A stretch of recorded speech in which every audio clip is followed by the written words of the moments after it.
मोदी जी का सोना। ना खाऊंगा ना खाने दूंगा, ये केवल जुबानी है। मोदी जी को तो सड़क में भी दलाली खानी है। क्या बन गया भाई ऐसा? क्या बना दिया भाई ऐसा? कांग्रेस मोदी जी से यही पूछ रही है। केजरीवाल जी की आम आदमी पार्टी ने तो घोटाले का हिस्सा बताई जा रही है एक सड़क का लाइव टेस्ट ही जाकर कर दिया। दावा किया गया कि कैग, जो कि खुद एक सरकारी संस्था है, उसने मोदी सरकार के ही 7 घोटालों की पोल पट्टी खोली है। कांग्रेस पार्टी की तरफ से सुप्रिया श्रीनेत प्रेस कॉन्फ्रेंस करने आई और एक के बाद एक मोदी सरकार के 7 घोटाले गिनवा दिए। भारतमाला प्रोजेक्ट की बिडिंग में फर्जीवाड़े के आरोप से लेकर द्वारका एक्सप्रेसवे पर सोने की सड़क बनने के आरोप लगाए गए। आगे बढ़ने से पहले आपको बता दें, आप देख रहे हैं न्यूज तक का नया शो सोशल सियासत है। एपिसोड के अंत में पूछे गए सवाल पर कमेंट जरूर करिएगा, क्योंकि आपके कमेंट्स को अगले एपिसोड में मेंशन किया जाएगा। अब आप भी सोचेंगे कि ये सोने की सड़क है क्या? दरअसल दिल्ली में बनाए जा रहे द्वारका एक्सप्रेसवे पर कैग की रिपोर्ट में कई सवाल खड़े हुए। रिपोर्ट में कहा गया कि इस सड़क की लागत कई गुना ज्यादा है। मतलब जो लागत प्रति किलोमीटर 18 करोड़ रुपए होनी थी, वहां 250 करोड़ रुपए तक खर्च हो गए। अब इस लागत में इतना ज्यादा अंतर आने पर सवाल खड़े हो रहे हैं। कहां 18 करोड़ प्रति किलोमीटर स्वीकृत और कहां 250 करोड़ प्रति किलोमीटर। और आप ये सोचिए कि 2 किलोमीटर बनाने में 500 करोड़ खर्चा हो गए और उस 500 करोड़ में मंगलयान पहुंच गया। यह सरकार की असलियत है। मंत्रालय ने एक एक्सप्लेनेशन इशू किया, वो सवाल और उजागर करता है। क्या बन गया भाई ऐसा? कौन सा ऐसा विश्व का 8वां नवा अजूबा बना जिसकी कीमत 18 करोड़ से बढ़कर 250 करोड़ प्रति किलोमीटर हो गई?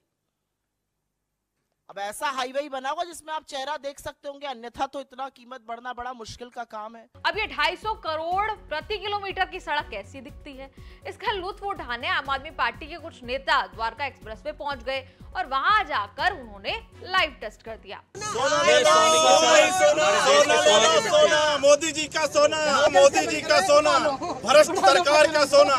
सोने की सड़क की मिट्टी, और इस मिट्टी को हम ले आके रखेंगे क्योंकि म्यूजियम में रखना पड़ेगा। क्या पता कब इसका और 2 गुना 10 गुना बढ़ जाए। हम लोग यहाँ पर आए हैं ताकि जनता को दिखा पाए कि जिस सड़क को 18 करोड़ प्रति किलोमीटर का अप्रूवल मिला था, वो कैसे 251 करोड़ प्रति किलोमीटर के बिना अप्रूवल के बनी।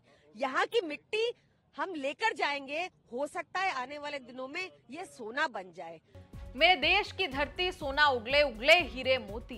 आम आदमी पार्टी की इस बात से तो यही गाना आपको याद आ रहा होगा। खैर, सोने हीरे मोती और भी हैं, मतलब आरोप और भी हैं। और हवाला कैग की रिपोर्ट का है। कहीं भारतमाला प्रोजेक्ट की बिडिंग में फर्जीवाड़े का आरोप हो या टोल नियमों का उल्लंघन करके जनता से 132 करोड़ वसूलने का आरोप, आयुष्मान भारत योजना के 7.5 लाख लाभार्थी एक ही नंबर से लिंक होने का आरोप हो या फिर मरे हुए मरीजों पर 7 करोड़ खर्च करने का आरोप। द्वारका एक्सप्रेसवे वाली रिपोर्ट को बीजेपी के अमित मालविया ने तो गलत और मिसलीडिंग बता दिया। जरा उनका ये एक्सप्लेनेशन देख लीजिए।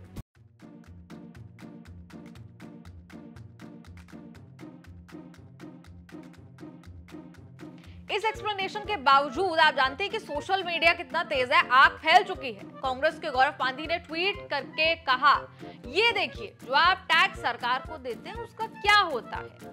आपका मेहता नाम के यूजर ने लिखा, कैग बार बार मोदी को एक्सपोज कर रहा है, हाई टाइम अब अमित शाह को कैग को कंट्रोल करने के लिए नया अमेंडमेंट लाना चाहिए। अमित मालविया के एक्सप्लेनेशन पर सूरी नाम के यूजर ने लिखा, इन्हें लगता है ये कैग से भी ज्यादा क्लेवर हैं। अगर बीजेपी को लगता है कि वो भ्रष्ट नहीं है तो कैग को कोर्ट ले जाओ या अरेस्ट कर लो। लोगों को उल्लू बनाने के लिए ऐसे ट्विस्टेड एक्सप्लेनेशन मत दो। कांग्रेस की सुप्रिया श्रीनेत जी ने तो तंज मारते हुए कहा, देश में मोदी विरोधी एक संस्था है, ये इंटरनेशनल साजिश में शामिल है। इस संस्था का नाम है कैग। मोदी जी को तत्काल इस संस्था पर ताला लगवा देना चाहिए। कि इस देश में एक देश विरोधी मोदी विरोधी संस्था है, वो इंटरनेशनल साजिश का शिकार है और उस संस्था का नाम है CAG, controller and auditor general. सरकार के सारे खर्चों का ऑडिट करती है ये संस्था। बड़ी देश विरोधी संस्था है। एक नहीं, दो नहीं, तीन नहीं, 7 बड़े सीएजी घोटालों का पर्दाफाश पिछले कुछ ही दिनों में किया है। तो मेरा तो अपना मानना है कि प्रधानमंत्री मोदी को तुरंत एक रेड करवानी चाहिए। ईडी, सीबीआई, इनकम टैक्स, जिसकी भी कराना चाहें, ताला लगवाएं संस्था पर और जेल भेजने का काम करें सीएजी के इन लोगों को। इन लोगों को क्या लग रहा है प्रजातंत्र चल रहा है कि आप रिपोर्ट निकालेंगे और सरकार को आईना दिखाएंगे और सरकार से सवाल पूछेंगे कि इतनी बड़ी बड़ी धांधली कैसे हो रही है? अरे ये सब प्रजातंत्र में किया जाता था। अब ताला कौन किस पर लगवाएगा ये तो वक्त बताएगा, लेकिन आपको अपनी जुबान पर ताला बिल्कुल नहीं लगाना, क्योंकि यहाँ सोशल सियासत के हर एपिसोड के अंत में आपसे एक सवाल पूछा जाता है और आपके बेस्ट कमेंट्स को अगले एपिसोड में मेंशन किया जाता है। अब आज का सवाल सुन लीजिए, क्या कांग्रेस की तरह आप मोदी सरकार को घोटालेबाज मानते हैं? आइए अब एक नजर डालते हैं पिछले एपिसोड पर आए कुछ कमेंट्स पर। सवाल पूछा गया था प्रियंका गांधी की एफआईआर पर जो एमपी में हुई थी, आप जानते हैं। लॉजिकल एनालिस्ट नाम के यूजर ने लिखा, बीजेपी खुद फंसेगी क्योंकि प्रियंका ने न्यूज़पेपर में पब्लिश लेटर ही तो बोला था। किस बात की एफआईआर? उस लेटर में लिखने वाले ने कोर्ट को जांच करने की रिक्वेस्ट भी की है।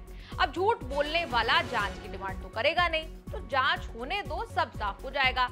वहीं अगला कमेंट आप देखिए, राजेंद्र कुमार ने लिखा, बीजेपी राहुल के बाद प्रियंका वाला सेल्फ गोल कर रही है, शायद वो खुद ही 2024 में निपटने के मूड में है। खैर ये वक्त बताएगा, लेकिन अगला कमेंट पढ़िए। प्रेम शंकर जी ने लिखा, आने वाला है दिन कयामत का, कोई जालिम ना बख्शा जाएगा। अब कौन बख्शा जाएगा कौन नहीं, खैर सवाल हमने आज का पूछ लिया। आप कमेंट्स में लिखकर अपनी राय जरूर बताइए न्यूज तक के इस खास शो सोशल सियासत पर, और अपना फीडबैक भी देते रहिए।